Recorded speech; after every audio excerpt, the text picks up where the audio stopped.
Hello everyone, welcome to Templar's Tabletop, and today we're looking at the Book of Masks. But as you may notice, it's a special edition. This is the first ever in-studio guest. Why don't you go ahead and introduce yourself?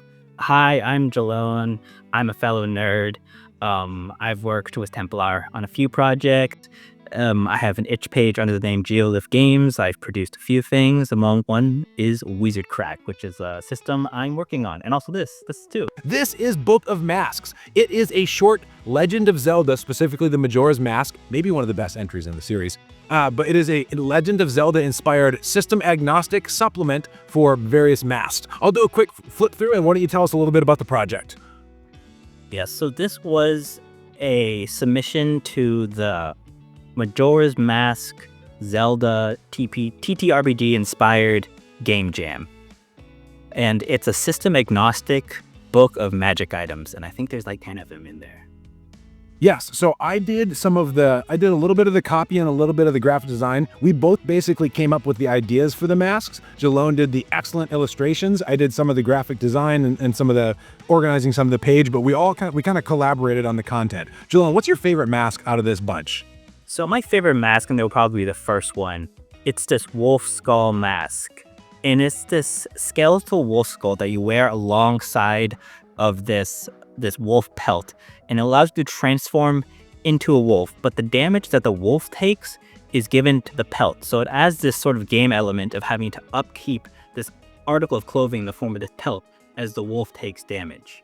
And what each of the masks has is got its description, the abilities it gives its wearer, and also a story hook so you could incorporate it into a campaign. My favorite is probably the Sprite Emperor Ziggurat. This is a small pyramid built by some ancient race of fairy people that they actually still inhabit. And if you wear it, you can command them, but they might get a little bit persnickety. So, as I said, this is the Book of Masks, and I'm going to show it up here on the screen real quick. You can find it on itch.io, and I will include a link to this on there, so you can find it if you want to check it out. It's got an amazing price, too. That price is... It's free. Yeah, it's free. It's a passion project for us nerds. Now, I wanted to talk to you potentially though, and you as potential game designers. So this is a product that we collaborated on, and something that I felt like we got out of it was the fact that something about working on a game jam, there's a few things that can be really beneficial to first-time game creators. So there's 3 things that I want to talk about, and we'll kind of do it as a little bit of an interview style, and we'll use that to potentially give you upcoming game designers some ideas. The first one is all about restrictions. Typically in creativity, sometimes restriction can see as a negative thing. How do you feel like restrictions actually benefited this project? I think it made it super approachable. It's easier to build something in a cave, right? I want to build a room in a cave, just like the cave's there, the shape is there, I just got to put things in it. In much than building something in an open field, right? What do I build in an open field? That's daunting. I mean, that's a Minecraft analogy if I ever heard one. And I think what's nice too is that with restrictions, you actually know what you can't do. Sometimes you hear the idea of like a blank page where you're looking at a blank page, you can't come up with anything. Having a dedicated set of this is what the theme should be, in this case, Legend of Zelda inspired, it was actually really, it's just like, oh, here's what I need to do. And it lets you have the starting point, which can be easier to build out. The other thing, timeline. And this hobby, or just maybe it's just for me with a little bit of ADD, procrastination is deadly. And so having only 1 week to do something was absolutely fantastic. Along those lines, we talked about simplicity. How do you feel like simplicity benefited this project? I feel like simplicity did a very good job of making us focus on the fiction first part of magic items, right? Because magic items are like elements in the world, and they have these two parts, which is their fictional part and their mechanical part. Like a 5e example would be the Belt of Giant Strength. It gives you the strength of a giant. Mechanically, all it says is your strength becomes 24, right?